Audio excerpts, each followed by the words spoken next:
Pakistan's cricketer-turned-politician Imran Khan has been recuperating in London after breaking his back in a dramatic fall from a high platform at a rally in Pakistan in the run-up to the elections there in May. Despite the setback and having to continue the campaign from his hospital bed, Imran Khan's Movement for Justice party gained nearly 8 million votes, coming in second behind Nawaz Sharif, who won the election. I went to meet him in London, where I began by asking him about his injuries and the impact on his political future. Miraculously, today, he's walking normally. It turns out the bulletproof vest he was wearing when he fell more than 15 feet during a rally in Lahore almost 3 months ago saved him, not just from a bullet. I was wearing a bulletproof vest because the agencies had told me that my life was under threat. So that actually saved me because I did a somersault, fell on my back, and that acted as a cushion, the metal plating. So it protected my spine. It could have been a lot worse. I'm very lucky, actually, to be in the state I am.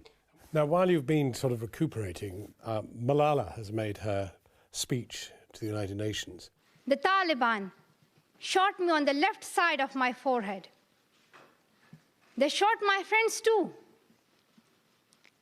They thought that the bullet would silence us, but they failed. I wondered to what extent you really endorse her campaign for girls' education and how you would marry that with talking to the Taliban. Well, number one, I mean, everyone in Pakistan agrees with her campaign. Everyone? Not her campaign. Everyone? I'm talking about, 98% of the population would want women to be educated. But provided you respect their cultural norms. Including the Taliban? Taliban have splintered into about 25 or 30 groups now, with no centralized control. So because one of the 4 provinces where my party is in power, 3 sides are surrounded by FATA, where all the fighting, Taliban and the Pakistan army is going on. So we now, it's not one Taliban. There are about 25 different groups and probably other groups too. Because we talked to a Taliban commander and he said, look, she should come back. She should come back. She would be safe. She should be a good Pashtun Muslim and she should continue her life in Pakistan. Would she be well advised to do that? For 1 year, possibly not, because you see, when the Americans leave Afghanistan, we could completely have a different situation in Pakistan too, because we could actually, the whole thing could start subsiding. But it's tricky. I mean, what is the situation in Afghanistan after NATO leaves? We don't know as yet. This fanaticism which has gripped the country now, more radicalization than ever before. This will then, we hope, we'll be able to control the militancy. Who do you blame for the radicalization? Saudi Arabia?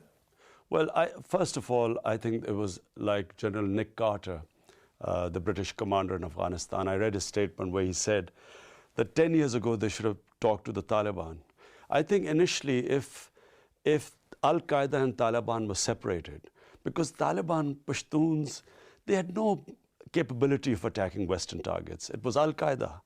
So that effort wasn't made. And then when the Taliban were toppled, they were weak, that was the time to hold political talks with them and sort of separate them from Al-Qaeda. And he quite rightly says, and I believe that's what should have been done, that opportunity was lost. And now that the Taliban know that NATO is leaving next year, I mean, they are talking from a position of strength. How do you talk to them then? Who do you talk to? In Pakistan, we don't know, who these groups are now, because it started off with a TTP about five years back. And now in every tribal agency, 7 of them, there is now a Taliban group, and they've splintered further. And a lot of criminals, young people, unemployed, they've become Taliban. You don't need any qualification to become Taliban. You can just make a group and call yourself Taliban. So we really need, Pakistan's #1 issue now is to deal with terrorism. But terrorism is generated by several different forces. One, of course, is the continuing spillover of the war into Pakistan, the drone attacks. What would you do about the drone attacks? You see, what the drones do is that they link Pakistan with the US war. Once Pakistan is considered a collaborator of the US, then the Taliban's narrative of jihad against the Pakistan army and security forces and the police, then they can call for jihad. Jihad means suicide attacks, suicide attacks because it's martyrdom. So to take the motivation away from the suicide attacker, it's imperative that Pakistan disengages from the US war.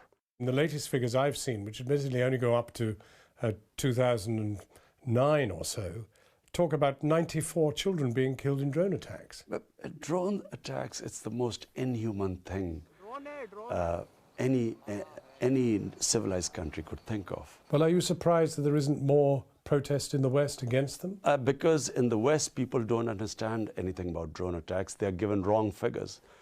The Peshawar High Court asked the political agent in Waziristan to give the figures of civilians killed in drone attacks. This is about 2 months back, 2.5 months back. The political agent first refused, means that our government was collaborating with the US in hiding the facts about drone victims.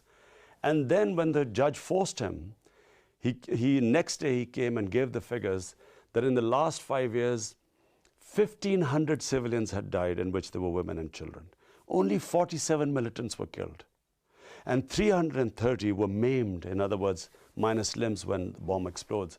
So these figures were hidden from the Pakistani public by our own government. And it's certainly hidden from the Western public about what the drones do.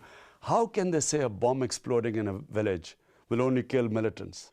What's your ambition now? Because the breakthrough, you've done better than you've ever done before, but nevertheless, you're never going to be Prime Minister, are you? Well, I mean, bearing in mind that we've broken through a two-party system, we're the second biggest party in Pakistan. I mean, it very rarely happens that you break through in a two-party system. First time, a party went out of its way to give tickets to young people. 35% were below the age of 40. It's never happened before. And in 123 seats came second.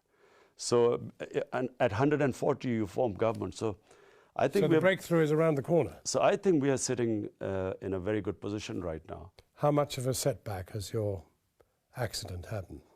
It was a huge setback because, the campaign was going towards its peak. I mean, we had never seen such scenes in Pakistan, young voters coming out for the first time, youth getting politicized, women, never have you seen them in such numbers coming out to vote. So it was reaching its peak, and the last 2 days were going to be the peak of the campaign, and so it was unfortunate. Imran Khan, thank you very much indeed for talking to us. Pleasure.